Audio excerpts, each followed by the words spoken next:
இறையேசுவிலே பிரியமான சகோதர சகோதரிகளே, உங்கள் எல்லோருக்கும் ஆண்டவராகிய இயேசு கிறிஸ்துவின் பெயரால் காலை வணக்கங்கள் மற்றும் வாழ்த்துக்கள். நான் உங்கள் அகஸ்டின் வேதியர். இன்று ஆகஸ்ட் மாதம் 5ஆம் தேதி 2026ஆம் ஆண்டு. ஆண்டவரின் மடியில் 5 நிமிடங்கள். நம்முடைய வாழ்க்கையில் எல்லா நிகழ்வுக்கும் ஒரு எல்லை உண்டுன்னு சொல்லுவோம். நம்ம எந்த ஒரு பணி செய்தாலும் அதனுடைய எல்லைக்கு செல்லணும், அந்த இறுதி வரை உழைக்கணும், சிலர் சொல்லுவோம். நம்ம அப்படி நம்பிக்கைக்கு எல்லை எது? நாம் ஒரு செயலை செய்கிறோம், அதை எந்த அளவுக்கு நம்பிக்கையோடு செய்யணும், இதுதான் இன்றைய தியானம்.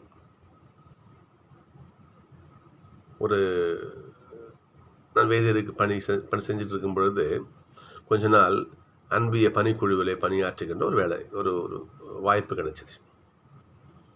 அப்போது புதுவை கடலூர் மறை மாவட்டத்தில் அன்பிய பணிக்குழுவுடைய செக்ரட்டரி ஃபாதராக தந்தை மரி ஜோசப் இருந்தாங்க. அப்போ காலமாயிட்டாங்க. அப்போ அவங்க இருந்தாங்க. அவர்களோடு நிறைய பங்குகளுக்கு போவோம், அன்பியங்களுக்கு சந்திப்போம், அன்பியங்களை உருவாக்கும் புதுசாக அந்த பணிகளை மேற்கொண்டு இருந்தோம். அப்போ நாங்கள் பக்கத்தில் இருக்க ஒரு பங்குக்கு போயிருந்தோம். அந்த பங்கில் ஃபாதர் சொன்னார், அகஸ்டின் போய் ஜனங்களாம் சொல்லிட்டு வாங்க, போங்க அன்பியத்துன்னு சொல்லிட்டு நம்ம சொல்கிறது எல்லா வீட்டுக்கும் போனேன். இப்படி போகும்பொழுது நான் ஒரு வீட்டுக்கு ஹோட்டலில் கூப்பிட போகிறேன். அந்த கூட பிள்ளைங்க வருவாங்களே, எப்போ பசங்க கூட வருவாங்க, ஆர்டர் பாய்ஸ். அதில் ஒரு பையன் என்ன பண்ண சட்டையை பிடிச்சி இழுத்தான்.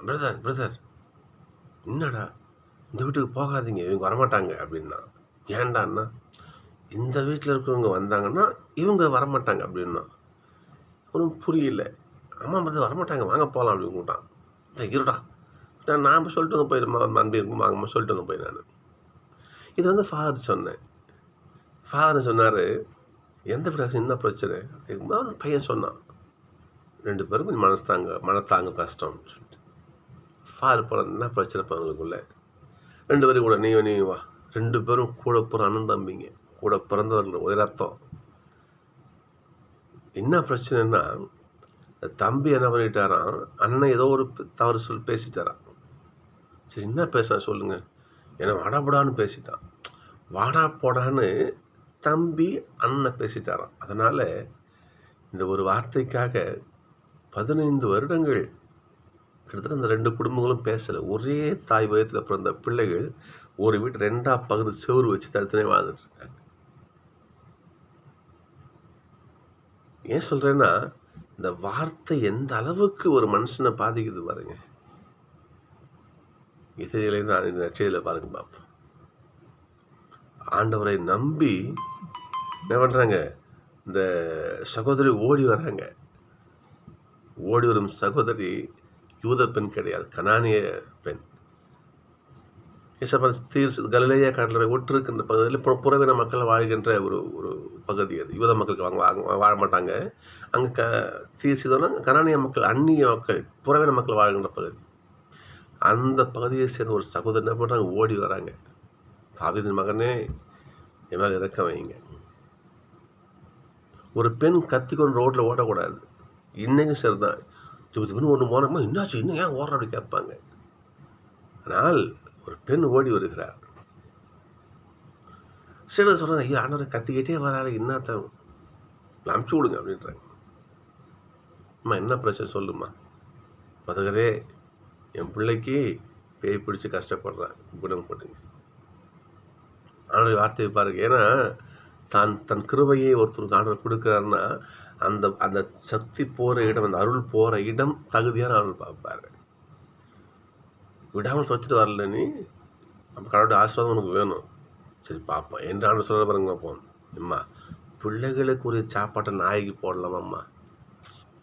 எப்படி இந்த வார்த்தை நமக்கு தோணும். இப்போ ஒரு ஆண்டவருடைய அருள் நாடி வராங்க ஒரு சகோதரி, அவரை போய் நாயின்னு சொல்கிறாரு. நமக்கு டக்குன்னு தோணும் நமக்கு. ஆனால் அடுத்து பாருங்க பார்ப்போம், பிள்ளைகள் சாப்பிட்ற சாப்பாட்டு நாய் சாப்பிடலாமா? நாய்க்குட்டிக்கு போடலாமா? இது ஆண்டோடைய வார்த்தை. இந்த சகோதரோடைய நம்ம விசுவாசத்தை பாருங்க. ஐயா அது பிள்ளைங்க சாப்பாடாக இருக்கட்டும், ஆனால் 1-2 சிந்துறத நாய் திண்டு போகலாமே. அந்த எந்த அளவுக்கு அந்த சகோதரோடைய விசுவாசத்தோட எல்லை பாருங்க. சொன்னது எல்லை. இறுதி வரை என் ஆண்டவர்கிட்ட நான் ஆசீர்வாதத்தை வாங்கணும். என் ஆண்டவன் கொடுப்பாரு. அவர் காலம் தாழ்த்துறாரா என்ன ஆசீர்வாதம் நான் நின்று அவருடைய ஆசிரியை பெற்றுக்கொண்டு நான் வீடு திரும்புவேன். சகோதரிய நம்பிக்கை பாரு, நான் விசுவாசத்துடைய எல்லைன்னு சொன்னார். எந்த அளவுக்கும் சென்று நான் ஆண்டவருடைய ஆசீர்வாதத்தை கிருபையும் பெறுவேன். இந்த நம்பிக்கையை ஆண்டவர் பார்க்கறாரு பாருங்க பாப்போம். அடுத்த வார்த்தையை பாருங்க பாப்போம். அம்மா சகோதரர்களே, எசப்பா வாயால் இந்த அம்மாங்கிற வார்த்தையை பெறுதலை பெரியும் பெரியும் கிருபை உண்டு. சரிங்களா? நான் சொல்கிறேன், அம்மா விசுவாசம் பெருதும்மா, நீங்கள் போங்க, நீ நம்பியவாறே உனக்கு நிகழும்னு சொல்கிறார். அந்த கணம் சகோதரருடைய பெண் பிள்ளை குணமாகிறார். சகோதரர்களே, விசுவாசத்தின் எல்லை ஞாபகம் வச்சுக்கங்க. நம்ம ஆண்டவர்கிட்ட வேண்டுறோம். இப்பயும் நம்ம தான், என்னங்க பிரதர், நானும் போகாத கோயில் இல்லை, வேண்டாத சாமி இல்லை, அது இல்லை, இது இல்லை, இன்றைக்கி புலம்புவதை நம்ம பார்க்குறோம். நம்ம புலம்புவாங்க. அது எப்படி தான் தெரியாது. இந்த சகோதரர்கள் அளவுகளாக வச்சுக்கணும். ஆண்டவரை நம்பினால் நமது துக்கம் சந்தோஷமாய் மாறும். யோவானுடைய ரட்சையில் இருக்கிற பாருங்க 16:20, உங்கள் துக்கம் சந்தோஷமாய் மாறும்.